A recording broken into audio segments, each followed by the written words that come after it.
Nous allons voir ensemble ce qui est constructible ou pas constructible. Ah, c'est nouveau, BTP, mais non, je m'explique évidemment. Bon, prenons le triangle ABC là, et on va essayer de le construire, tel que AB égale 13 cm, BC 7 et AC 8. On va utiliser le logiciel GeoGebra pour ça. Alors, commençons par construire un segment dont on connaît la longueur, en l'occurrence le segment AB, qui fait 13 cm. Puis, il nous reste à déterminer le point C. Pour ça, on va utiliser la construction du cercle, c'est-à-dire vous, à la main, le compas, puisque le compas permet de reporter des longueurs. Alors, on va construire le cercle de centre A et de rayon 8 cm, et le cercle de centre B et de rayon 7 cm. Ah, alors ces deux cercles, évidemment, se coupent, ont donc deux points d'intersection. Je vais aller les chercher. Hop, voilà mes deux points. Pour y voir plus clair, on va réduire un petit peu la figure. Alors je place les points pour qu'ils soient bien mis à l'extérieur de la figure et je réduis un peu.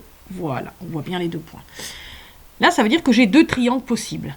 Je vais aller dans Polygone et je vais construire ces deux triangles. Le premier, ABC, et puis le deuxième, ABD.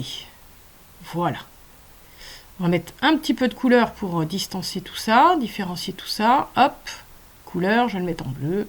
C'est merveilleux. Voilà, j'ai deux triangles distincts. Recommençons l'expérience, allons-y. Maintenant, on va construire le triangle DEF, tel que DE égale 15 cm, EF égale 7 et DF égale 6 cm.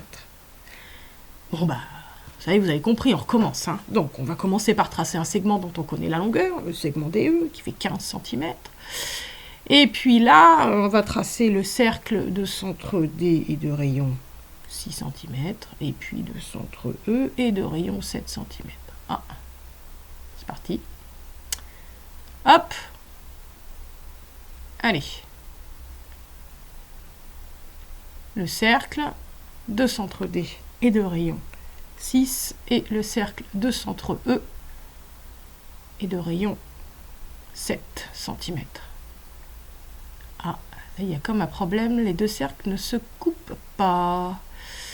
Alors, on nous demande de faire des trucs qu'on ne peut pas construire. Et oui, c'est pour développer votre esprit critique et votre recul scientifique. Expliquons pourquoi c'est pas possible. Revenons à notre premier triangle. Si j'additionne les longueurs des deux côtés, AC et BC, je trouve 15. Il se trouve que mon troisième côté, AB, il fait 13 cm, c'est plus petit que 15. Et je continue avec les autres côtés. AB plus BC, ça fait 20 cm. Et AC, il fait 8. 8 est plus petit que 20. Donc AC est plus petit que la somme des deux autres côtés. Et je termine. AB plus AC, ça fait 21. Et BC, ça fait 7 cm. C'est plus petit que 21. Bon. Super. Revenons au deuxième triangle, dans lequel DE égale 15 cm, EF égale 6 cm et DF égale 7 cm. DE plus EF, ça fait 21 cm. DF, c'est plus petit que 21 cm. Tout va bien. DE plus DF, ça fait 22 cm. Et EF, il fait 6 cm, c'est plus petit que 22. Je garde le meilleur pour la fin, évidemment.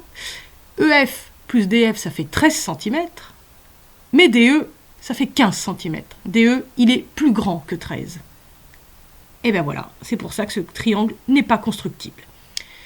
On va formaliser tout cela, c'est-à-dire qu'on va écrire une propriété qui résume ce qu'on vient de dire là.